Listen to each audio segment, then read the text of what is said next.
Tuhan bersamamu. Dan bersama rohmu. Inilah Injil suci menurut Santo Markus.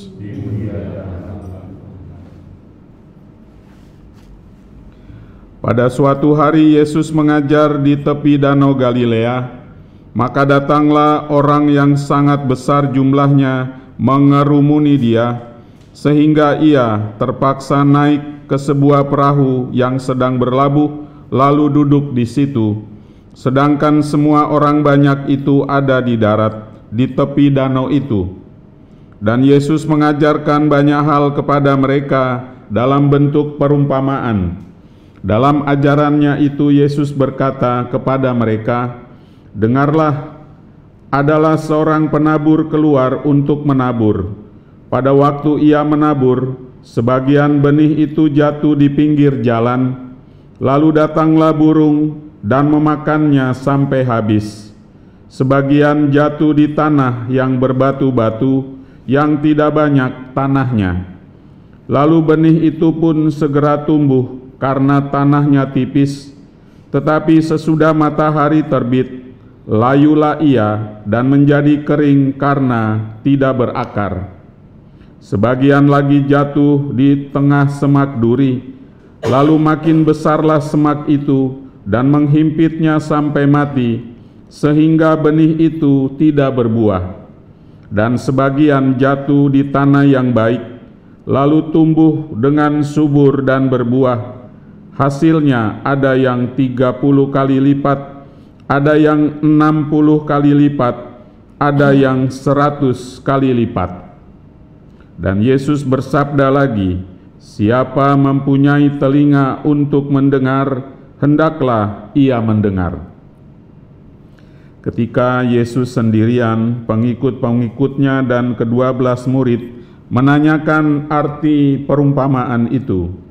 Jawabnya, "Kepadamu telah diberikan rahasia kerajaan Allah, tetapi kepada orang-orang luar segala sesuatu disampaikan dalam perumpamaan, supaya sekalipun melihat mereka tidak menangkap, sekalipun mendengar mereka tidak mengerti.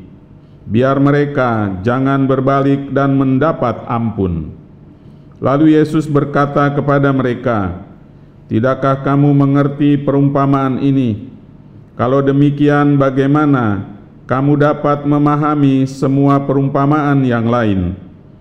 Penabur itu menaburkan sabda. Orang-orang yang di pinggir jalan, tempat sabda itu ditaburkan, ialah mereka yang mendengar sabda. Lalu datanglah iblis dan mengambil sabda yang baru ditaburkan di dalam mereka. Demikian juga yang ditaburkan di tanah yang berbatu-batu, ialah orang-orang yang mendengar sabda itu dan segera menerimanya dengan gembira. Tetapi sabda itu tidak berakar dan tahan sebentar saja.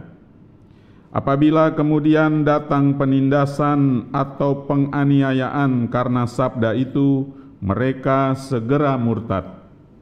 Dan yang lain yang ditaburkan di tengah semak duri, ialah yang mendengar sabda itu, tetapi sabda itu lalu dihimpit oleh kekhawatiran dunia, tipu daya kekayaan, dan keinginan-keinginan akan hal yang lain, sehingga sabda itu tidak berbuah.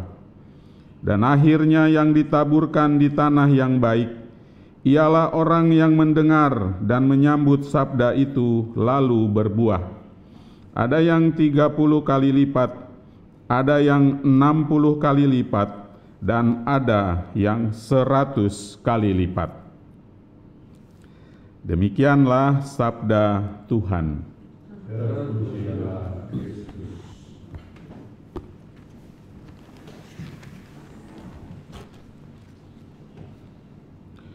Bacaan dari Injil Markus ini oleh beberapa ahli dikatakan bahwa bagian pertama ketika Tuhan Yesus mengungkapkan ajarannya melalui perumpamaan itu disampaikan secara pribadi oleh Tuhan Yesus sendiri.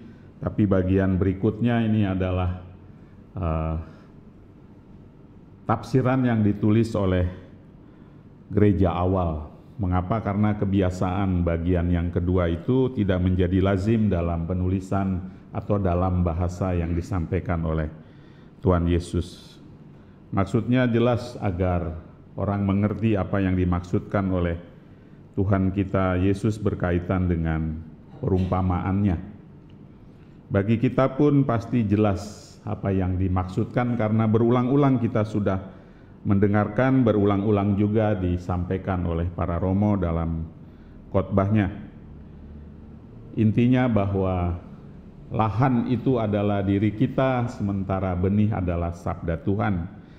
Diri kita walaupun pribadi bisa berubah-ubah melihat situasi hidup sehari-hari, persoalan-persoalan yang kita alami, aneka macam orang lain yang kita hadapi, pendek kata lingkungan hidup dan juga situasi hati kita mempengaruhi kita berhadapan dengan sabda Allah yang kita dengarkan, yang kita dapat entah karena kita peroleh melalui membaca kitab suci, lalu mengikuti perayaan Ekaristi, ibadat sabda, mendengarkannya dan mencoba juga untuk mencernanya. Pendek kata, mari kita menyadari bahwa apapun yang kita alami dalam hidup, sabda Allah selalu menjadi bibit unggul. Kalaupun kita tidak mampu mencernanya, persoalan bukan pada sabda itu, tapi ada pada diri kita.